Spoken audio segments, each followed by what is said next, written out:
ओम शांति। मेरा जन्म हुआ श्री कृष्ण जन्माष्टमी के दिन रात को 12:07 में। मेरे माता पिता को संतान नहीं होती थी, इसलिए माता पिता ने ले जाके ये गुरुजी के पास गए। गुरुजी ने बताया कि आपको 1 साल के अंदर संतान हो जाएगी। तो गुरुजी बोलने के बाद गुरुजी ने वचन लिया माता पिता से कि जो भी संतान पहली होगी वो संतान मेरे मठ में बाल ब्रह्मचारी बोल के लाके छोड़ना है। ऐसा वचन लिया। माता पिता ने उस वचन की पालना करते हुए हमारा जन्म होते ही जन्म मेरा कृष्ण जन्माष्टमी के दिन रात को 12:07 में हुआ। माता पिता ने मैं खुद 6 मास की बच्ची थी, उसी समय लेके जाके हमारे गुरुजी को दिया। गुरुजी ने मेरे जन्म से 6 मास से हम सेवा किया, हमारा पालना की, पोषण किया और हमको भजन कीर्तन प्रवचन सिखाया। तो उम्र के 9 साल के थे हम, तब से लेके भजन कीर्तन प्रवचन करते रहे। 16 साल के हुए तब मेरे को गुरुजी ने आध्यात्मिक जो रहस्य होता है उसका विधि पूर्वक सिखाया। 19 साल की उम्र में 136 केजी सोने के सिंहासन पर बिठाया, राजगद्दी दिया और उसके बाद हमने वो सोने के सिंहासन पर 12 साल तक बैठे और उसके द्वारा सेवा करते गए। तो हमारे को 21 साल की उम्र में ब्रह्मा बाबा का साक्षात्कार हुआ। बचपन में जैसे हम सिंहासन पर बैठते थे, हमको लगता था कि हम कृष्ण देव है, तो हमको इस सृष्टि पर भेजने वाला कोई तो ऊपर हमसे भी श्रेष्ठ भगवान है, उनसे हमारी मिलने की इच्छा थी। और हम हर दिन संकल्प करते थे शिवलिंग के सामने बैठ के कि मुझे जो भगवान मुझे नीचे सृष्टि पर भेजने वाला मेरे से श्रेष्ठ है वो मुझे मिलना चाहिए, उनका हम दर्शन लेना चाहते हैं, ऐसा हमारी संकल्प था। तो महाशिवरात्रि के दिन मेरा उपवास रहता था, अनुष्ठान 21 दिन का उपवास, कुछ भी नहीं खाना है, सिर्फ नीम का कड़वा नीम का जूस पीना है और 21 दिन तक ओम नमः शिवाय ओम नमः शिवाय ऐसा जप करते रहना है। और उस जप के द्वारा हम सारे दुनिया हर दिन कम से कम एक दिन में 10 लाख जप करना रहता था हमको।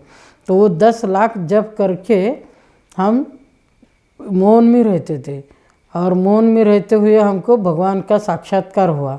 और जो बाबा के घर में मेरा आना हुआ कि जब हम संकल्प करते थे ना मुझे भगवान से मिलना है, तो उसी समय उस शिवलिंग से एक लाल दिव्य प्रकाश मुझे ऐसा साक्षात्कार में दिखाई दिया।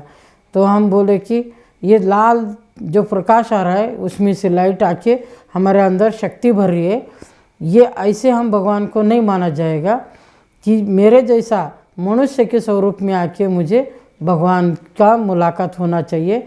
तो हम हमारे देह सहित परमात्मा के ऊपर अर्पण कर देंगे, ऐसा हमारा संकल्प था।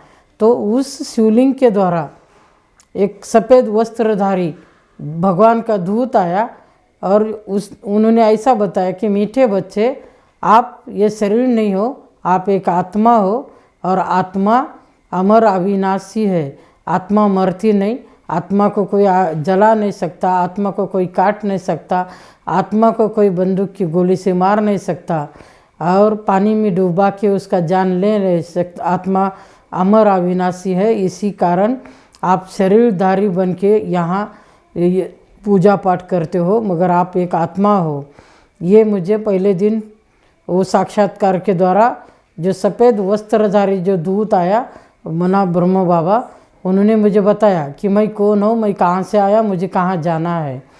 तो उसी कोर्स के द्वारा हर दिन रात के 2:15 में रोज़ ब्रह्म बाबा मुझे साक्षात्कार के द्वारा पहले दिन जो आत्मा का परिचय है वो चित्र के द्वारा समझाए, दूसरे दिन जैसे सर्व आत्माओं का पिता, तीसरे दिन त्रिमूर्ति का चित्र समझाया। ऐसे 7 दिन तक रोज़ आके मेरा कोर्स करते थे और जो हर दिन जो कुछ हमने ब्रह्मा बाबा के थ्रू सुनते थे वो जाके हम हमारे गुरुजी को बताते थे।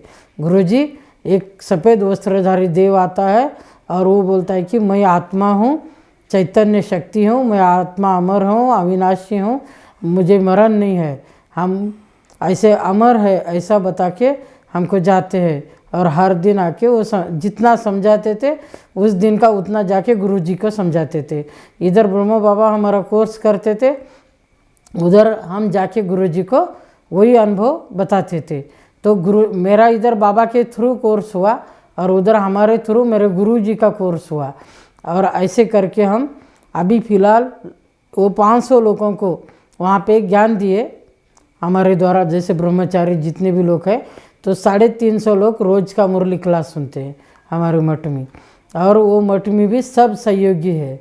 और 6 डिस्ट्रिक्ट में 6 मठ मेरे नाम पे अभी भी है। और वो उसका नियंत्रण जो निवेदन है वो सब मैनेजमेंट करने का हम कोई बाबा ने हमारे द्वारा करवा लेते।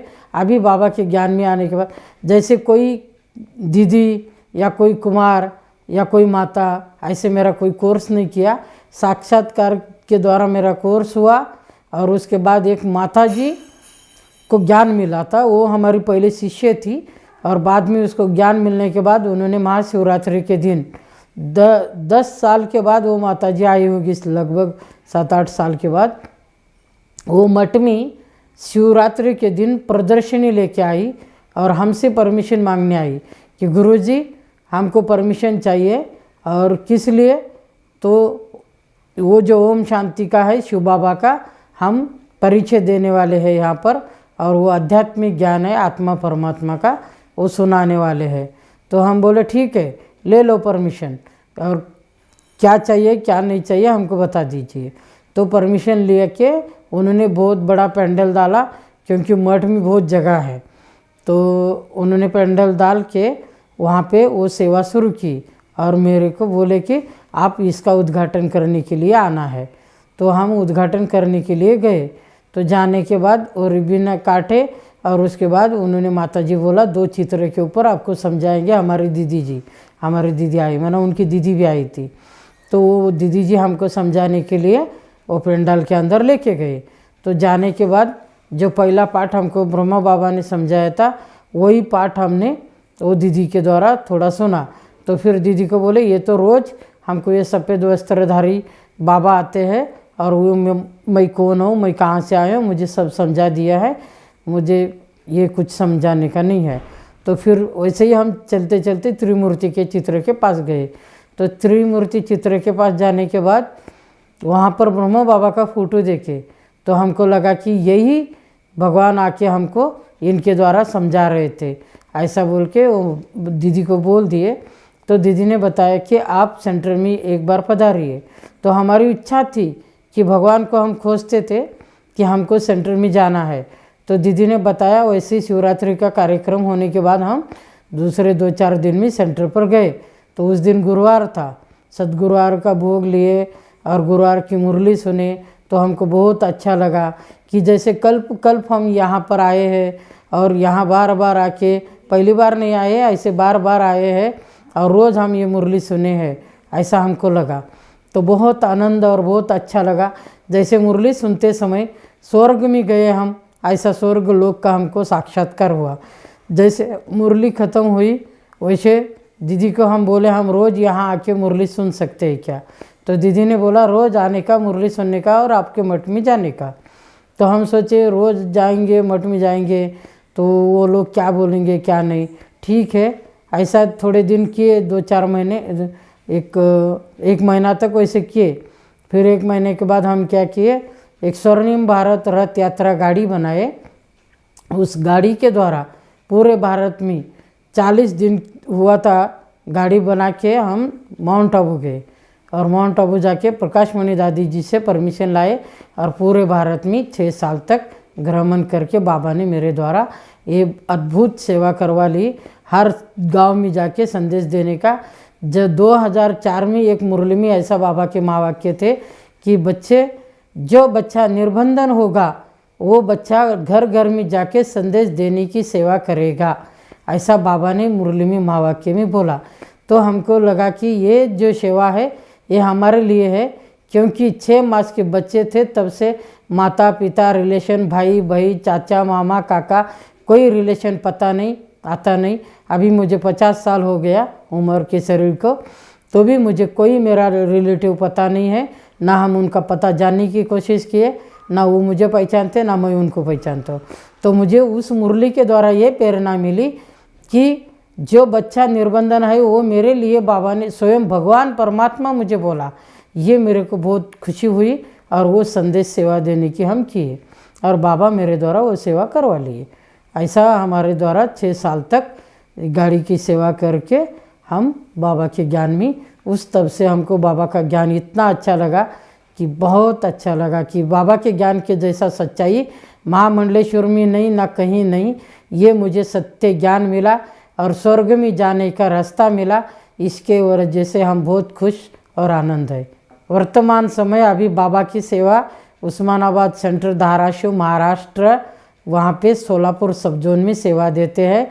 यहाँ पे 10 साल से बाबा हमारे द्वारा सेवा करवा ले रहा है। 2 बजे उठ के जैसे पहले जैसे योग करते हैं, कोर्स कराते हैं बाबा का, हिंदी, मराठी, कन्नड़ 3 भाषा में कोर्स कराते हैं।